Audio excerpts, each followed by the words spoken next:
远古时期，一把石刀石斧让恐怖直立猿站立于大地，开刃武器成了人类横扫地球的重要工具。后来，当人类开始互相伤害时，如何防御对方的武器就变成了亘古不变的话题，而武器也因为目标防御力的增强，开始走上了强化破甲的不归路。在这期间，就有一些武器钻起了牛角尖。今天就让我们一起看一看东方的步兵重机枪——古代手持型穿甲弹破甲锥。严格来说，破甲锥不能算一个完整的武器，因为它只是一个单纯的攻击头，一般会装在其他武器上，起到辅助破甲的作用。比如装在木棍上替代枪头，可以作为破甲的锥枪使用；而短款的装在长刀尾端，也可以在兼做配重的同时，让大刀在普通的劈砍功能以外兼具刺杀的功能。甚至还有更小号的，可以装在剑杆上，作为箭矢远程破甲。我们很难说第一把破甲锥诞生于什么年代，但是最早的恐怖直立猿很可能就已经发现了破甲能力的重要性。毕竟在180万年前，人类祖先下地时，例如犀牛这样身披厚实角质层的动物还遍地都是，于是就有了我们今天考古发现的各种用兽骨制造的三棱或者四棱尖头。和现代的三棱锥刺一样，古代的破甲锥或者这些远古工具无一例外都采用了三棱结构。这是因为三棱结构可以在原料强度偏低的情况下制造出具有较大压强和穿透力的武器和工具，而这一工具又能制造一个较大的创面和破口，对于猛兽造成严重的伤害。在后来材料强度提升后，这种结构的武器的穿刺力与威力也进一步加强。总之，这种看起来很超前的设计，让恐怖直立猿有机会把更大的野兽带上自己的餐桌。食欲不愧是能促使人进步的强大力量。在各路工具加持下，人类祖先吃遍海陆空，并开始形成聚落和文明。随着石器时代的到来，玉制和石制的三棱锥也开始出现。考古发现证实，这款强大的武器最初很可能是一种对于木石进行精加工的工具，而后则演化成了一种成熟的兵器。后来进入青铜器时代，这些锥子的材质也随之与时俱进。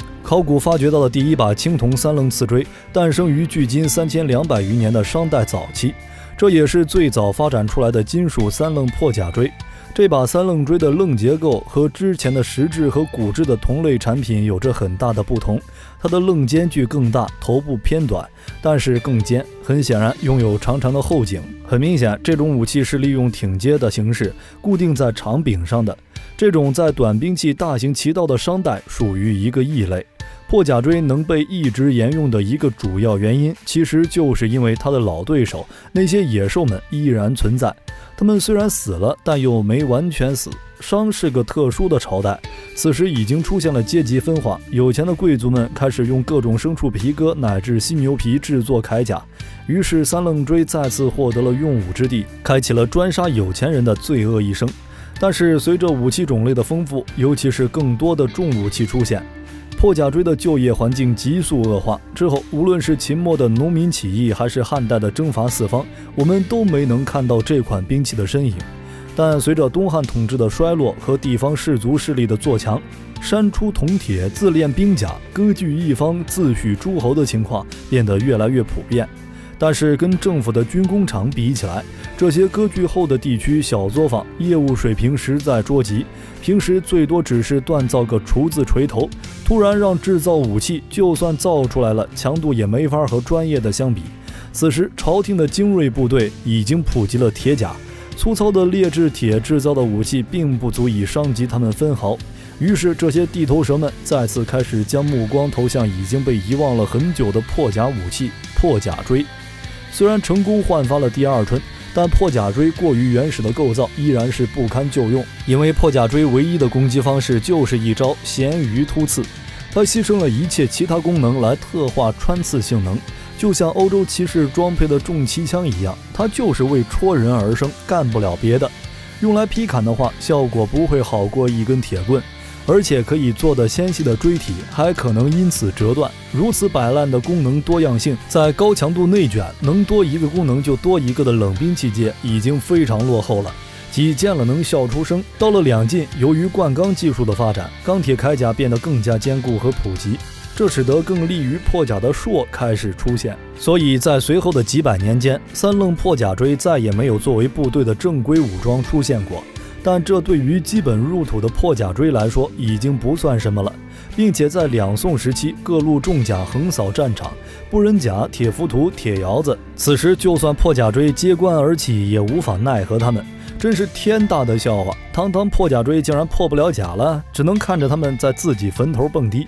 但是就在被人遗忘的边缘，破甲锥却突然被人绘图转生拉了回来。此时已经是明清，明清时期因为火枪的列装实际已经是去甲胄化的时代了，而肉搏骑兵步枪火枪可以布防，刀剑总还是要挡一挡的。虽然中国盔甲防御力天花板是两宋的铡甲，但对于明清时代，铡甲片甲与刀剑防护力过剩，与火枪又无用，于是相对轻便合身的锁甲得到应用。绘图转生的破甲锥一看，我干不穿铡甲，难道还怕你锁甲吗？于是满血复活的破甲锥再次在战场上跟锁甲一时瑜亮起来。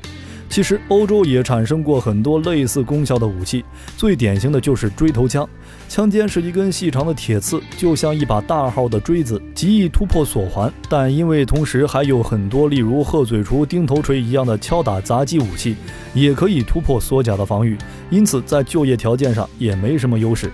后来随着文艺复兴到来，板甲大行其道，锥头枪的时代也就到此为止了。但面对板甲，又出现了一种破甲细剑，只不过这种剑就显得有些名不副实。这种剑也基本牺牲了劈砍能力，极端强调刺击能力。但是当它面对板甲时，并不是拿来正面突破的，而是作为副武器。在两个身着板甲的骑士进入披甲肉搏的哲学环节时，利用自己纤细的形状钻进板甲上的接缝处，或者例如头盔、窥视孔之类没有保护的地方攻击甲下肉体。但是到了这一步，实际上靠肩穿甲这条路已经算走到了尽头。其实在同时期的骑枪已经开始利用冲击力去破坏板甲，